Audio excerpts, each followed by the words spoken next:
Hello，各位朋友好，歡迎嚟到我嘅頻道 Jessie and her Tarotland。咁好開心啦！我收到朋友咧嘅留言啊，講咗因為上次做咗2026年嘅整體運，雖然 view 數唔多啦，咁但係都有啲忠實擁躉咧留言，話想做埋2026年嘅財運，整體財運會係點？咁其實都正常嘅，因為大家都好關心啊嘛。因為其實嚟緊咧，你見到全球咧都動盪啦，咁經濟又唔係話咁好啦，大家都會好驚自己嘅財運會係點樣樣嘅。咁我今日咧就想做一個關於2026年大家嘅財運，整體財運會係點樣樣啦。咁開始之前提一提大家啦，呢個只係個 general reading， 就未必人人共鳴嘅。請接收你覺得啱嗰啲就 OK 啦。嗱，都喺嗰度啦，從左至右啦，1、2、3個牌揀啱，我哋就開始噶啦。好，揀牌啦。Hello，選擇1號牌嘅朋友好，歡迎你嚟到我嘅頻道 Jessie and Tarotland。咁今日呢個 reading set 就係講2026年大家嘅整體財運會係點嘅。好，開始之前提一提大家，呢個只係 general readings， 就未必人人共鳴嘅。請接收你覺得啱嗰啲就得啦。好，開牌。第一張牌咧，from 你個 Angel of Abundance 嗰度咧，就有一張叫做Words of Abundance。You have the ability to instantly manifest abundance by choosing powerfully positive words. Always describe your own and world's economic situations in loving and optimistic terms, and that is what you attract yourself and others. 其實嗰啲都唔使讀嘅。好，塔羅牌部分咧，你就會有呢個咧，就係第一張牌咧，就係 Three of Swords， 其實係3件。另一張咧就叫做 Eight of Wands， 8權杖。呢個咧就叫做 Empress 女祭司啊，唔係女祭司，應該係女王。呢個咧就係叫做 Ace of Materials， 即係 Ace of Pentacles。另外一張 Oracle 牌咧就係 from 呢個叫做 Purple of Life 啦，咁其實都係有啲建議嚟嘅，叫做 Heart Desires。The angels are supporting, guiding and protecting you as your dreams become in reality。咁其實係講啲乜嘢咧？嗱，首先咧。我抽到呢副牌嘅感覺咧，就係你嘅財運咧，其實都唔係太好嘅。2025年開始都唔係咁好啦。咁同埋一個唔好嘅習慣咧，你哋成日都話，唉，好乸窮，好乸窮。其實咧，有時咧，我哋唔可以咁樣樣嘅，改善下我哋嘅口頭先。你越嗌自己窮咧，就越窮越見鬼，就真係會窮嘅。咁2026年嘅情況會係點咧？嗱，咁我首先整體講翻啦。其實我係覺得你嘅 energy 咧係2025年帶到落嚟，你咧其實係有啲好心碎嘅嘢啦，但係咧你好快咧就會係收到 message 啦。咁其實呢張牌咧就係叫你應該用正面咁顯化，千祈唔好話自己窮，又千祈唔好話自己點衰點衰，你要去正面啲咧，先吸到正面嘅能量翻嚟嘅。Ace of Pentacles 其實係一個錢啦，新嘅金錢運啦。但係咧，其實我總結呢度啲牌嚟講咧，我就會有一個故事，就會覺得係會唔會話你哋一啲投資啦，你哋想甩手啦？可以係一啲股票啦，可以係一啲樓啦。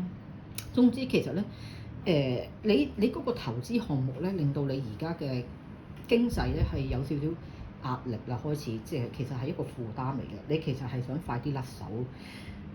我諗你上年都係試過想去甩手嘅，只係甩極你都甩唔到啦。總之就係有一種開始有壓力。嗱，之前都未有咁大壓力，但係你覺得你今年再甩唔到手咧，你就真係堅有壓力。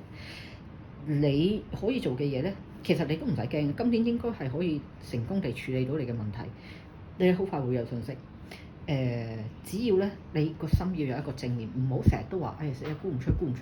你係要諗下我點樣估得出？幾快會估得出？同埋錢咧 ，Ace of Pentacles 方面咧，其實我就會覺得有機會係一個 sell to lose 係蝕讓。你未必會真係即係平手都未必咯。你可能係一個蝕讓先有機會去出到你甩到你嘅 burden 咯。咁其實都係嗰句啦。咁佢呢度講啦 Heart Desires 就係其實你要調整翻你嘅心理咯。你而家個壓力係源於嗰個嘢係甩唔到手啊嘛，嗰個負擔係源於嗰嚿嘢。你已經都唔好再諗嗰嚿嘢，你會賺定蝕。其實你最大當局最需要做嘅嘢就係甩咗佢，甩咗佢咧，你就已經係減少咗你好大嘅負擔，無論係心理負擔、經濟負擔，已經係改善咗好多。咁所以咧呢一度咧就話，其實你要嘅消息唔係冇，你其實係可以做到，只不過你要係肯做一個狠心嘅決定咯。即使即係話平手未必得嘅，蝕讓啦。咁你嘅機會就會大啦。即係實際情況，其實講落去好似即係都幾灰心，但係其實我就睇下你點睇咯。因為其實始終都係覺得甩咗你無債一身輕，或者你輸少少甩咗，你負擔得起個少少嘅輸咧，我覺得總好過你孭住一嚿唔知幾時，你仲要孭多幾耐嘅嘢咯。咁所以今年財政嚟講，如果你有嘢甩手咧，今年係可以甩到嘅。但係你 strategy 方面咧，你係真係要睇清楚咯，同埋諗清楚咯。你要點樣用一個最快嘅方法甩咗嗰嚿嘢？因為再揸落去咧，你越揸越心痛，會痛苦嘅。咁你自己就要 make 個 right decision 啫。咁同埋呢個咧就係話，其實你唔係甩唔到咯，而係你真係要狠心一個決定咯。其實係可以咯，唔會好似上年咁難嘅。係啦，嗱呢一個咧就係1號牌 general 今年嘅財政狀況啦。如果你係有一啲嘢要甩手嘅話，今年係甩到，不過可能係一個蝕讓，但係點都好，呢個決定對你係有幫助嘅。好，咁我就唔重複啦。咁多謝你嘅時間，咁我哋就下次再見咯。Hello， 大家好，選擇2號牌嘅朋友，歡迎你嚟到我嘅頻道 Jessie and Tarotland。咁今日咧個 reading 就係關於2026年嘅 overall 財運狀況。咁我今日咧就同大家講下啦。咁開始之前提一提大家啦，呢個只係一個 very general reading，就未必人人共鳴嘅。請接收你覺得啱嗰啲就得啦。OK， 開牌。Angel of Abundance 個牌呢度咧就係一張叫做 Attracting Not Chasing。塔羅牌部分咧順序開嘅呢個要。第一張牌咧叫 Four of Swords 啦，4劍逆位啦。跟住一個叫 King of Pentacles 逆位啦。跟住咧就係叫 Ten of Swords 10劍正位。仲有一個又係 Ace of Swords 1劍逆位。咁跟住呢張牌咧就係一個 Purple of Life 嘅牌啦，叫做 Protected。You are safe and supported while you change your career。好啦，咁其實呢副牌最主要係講啲乜嘢咧？首先咧，金錢嗰方面嘅傾向咧就叫你哋係 attracting and not chasing，即係唔好追住要啲乜追啲乜，反而咧就係話我哋用我哋嘅吸引力法則，你想要啲乜嘢，諗好嘅嘢去吸引嗰樣嘢翻嚟，就唔係去追逐嗰一樣嘢。有時我諗你哋啲人，即係有啲人咧，你哋會試嗰樣嘢，其實我越去追逐一樣嘢，就越冇，越往反方向走。反而當我無欲無求嘅時候，啲嘢就會嚟啦。咁其實就唔係叫你無欲無求喎，咁只係叫你唔好去太着意去追逐要嗰樣嘢咯。咁同埋咧，嗱呢度啲牌咧，我見到一樣嘢咧，就係話可能你自己咧係一個某方面嘅專業人士，我見你好多劍，你有可能咧係從事一啲法律工作啦、紀律部隊啦，又或者甚至係醫學方面都唔出奇。其實咧，而家就係話，可能嘅情況就係話，我做咗呢樣嘢，我開始發現自己唔係咁適合啦，即係唔係咁適合呢一樣嘢。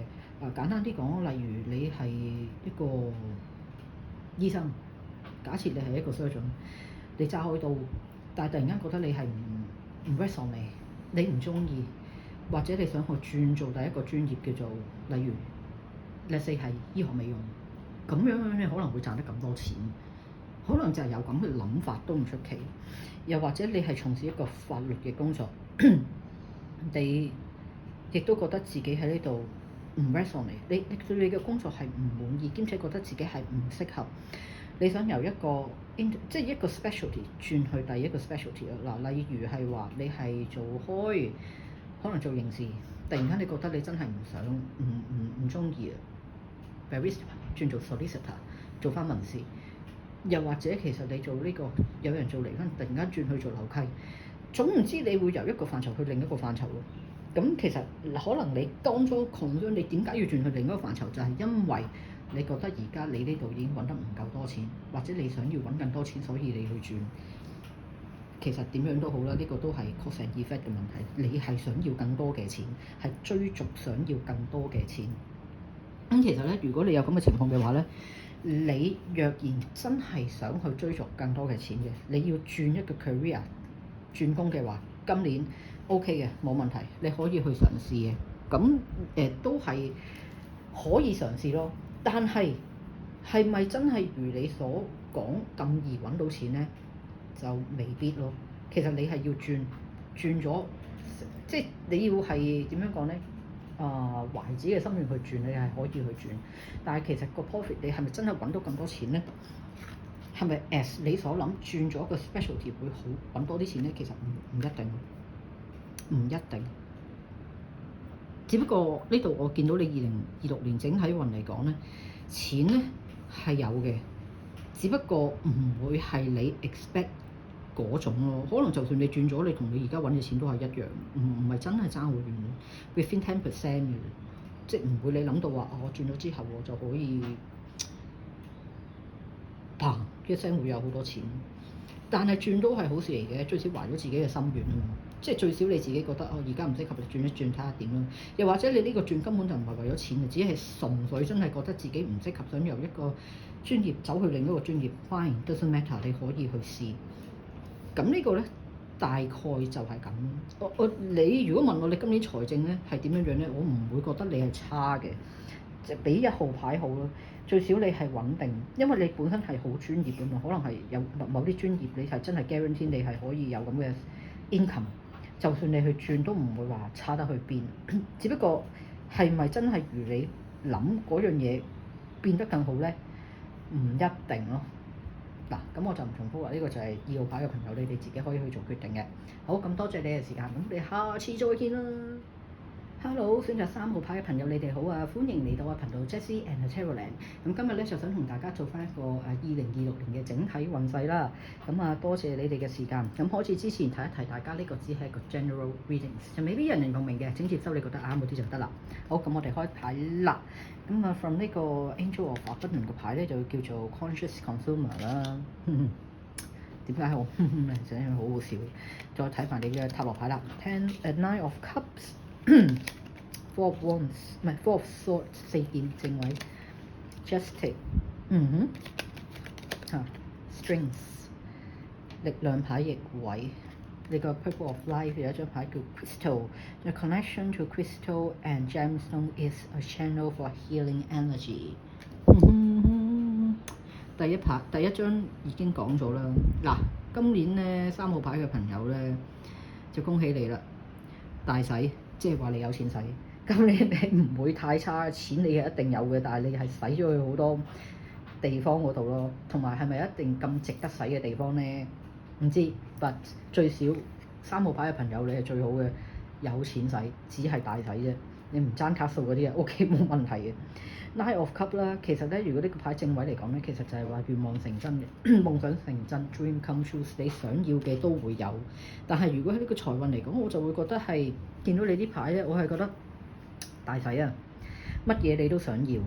其實咧，有時而家呢個時勢咧，大家都話經濟唔好啦，經濟唔好啦，可以慳住個銀包使。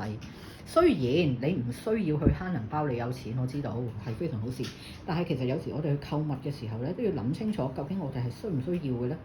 其實可以你係諗買之前咧，會唔會停一停，諗一諗，諗清楚先咧？Justice，你見到呢兩樣嘢啦，其實表面就係話係一個公正啊判決，其實我就會覺得呢度想你要分清楚 define 乜嘢係想要，乜嘢係需要。想要同需要係兩樣嘢嚟。你想要好多嘢都想要啊 Nine of Cups，但係我有幾多嘅係需要，真係要必須要買落嚟嘅咧？其實你想要9樣嘢入邊，可能得1樣嘢係你真正需要。咁如果係咁嘅話，你淨係買需要嗰樣嘢，你就慳翻8樣想要，咁你自己銀包就會儲到錢。如果3號牌嘅朋友今年想儲錢嘅話，你就要注意一樣嘢，分清楚乜嘢叫做想要同需要啦。買之前諗清楚咯。同埋 strength 咧，我覺得你個人咧都真係意志力都比較薄弱。人哋講多兩講咧，你就會想買，即係好似話啊，我見到個袋好靚，好想買。當你想住手唔買嘅時候咧，但係肯定身邊有啲豬朋狗友同你講：買啦，嗰幾千蚊真係少少啫嘛，早買早享受。嗱，你通常咧就抵唔住呢啲咁嘅誘惑，人哋講兩句咧，你就會落答。當然你俾得起啊，我都好羨慕啊！可以落答，有幾多人可以咁易啊？咁但係要你都年紀唔細咯，都係時候要學下點樣去理財咯，學下咩叫做想要同需要咯，就唔好過分大使咯。因為其實而家咧，始終呢個世界都係有一樣嘢叫 cash is king，錢喺自己嘅手咧，好過物件喺手咯。因為錢係最實際，有乜時候即係有乜事嘅時候咧，你突然間有一筆錢要用啊，做啲乜嘢買機票着草啊，你都需要錢啊。咁係現金永遠好過實物咯。At this moment，咁呢個係我嘅睇法，即係同你唔同啊嘛。可能你年紀細唔覺得呢樣嘢係重要咯。如何增進自己嘅財運咧？例如我想要好啲嘅財運咧，其實 connection to crystal and gemstone is a channel for healing energy。你如果想財運好嘅，帶黃晶啦，黃色嘅水晶啦。咁其實咧呢度佢都會同你講，其實你自己本身咧同啲 crystal 啊都好有緣分嘅，即係例如一啲水晶啊嗰方面啦。又或者會唔會係你都好過分沉迷水晶咧？見到呢樣又買，嗰樣又買，買到好多。其實有時係唔需要嘅，你自己去諗清楚就 OK 噶啦。或者有時你即係個人啊太亢奮啦，呢樣又要，嗰樣又要，你可以帶啲令自己平靜啲嘅水晶咯。好似話一啲月亮石啊、水晶，即係令你平衡個心靈啊。月亮石啊、瑪瑙、藍瑪瑙啊，都係一啲 calming 嘅嘢咯。咁另外就係如果你想增進財運咧，就黃晶都會比較適合咯。咁呢個咧就係 overall 2026年3號牌嘅朋友非常好啊，有錢使啊，但係唔好咁大使啦，都係勸你呢一句。咁就唔重複啦。咁啊多謝你今日時間。如果你中意嘅話，可以我嘅 reading 可以 like share 同 subscribe 啦。咁我哋就下次就再見啦。咁我睇下下次我會唔會做埋2026年嘅整體愛情運啦。如果有機會嘅就到時再見啦。咁啊歡迎你哋留言啦。咁啊多謝晒，我哋下次再見啦，拜拜。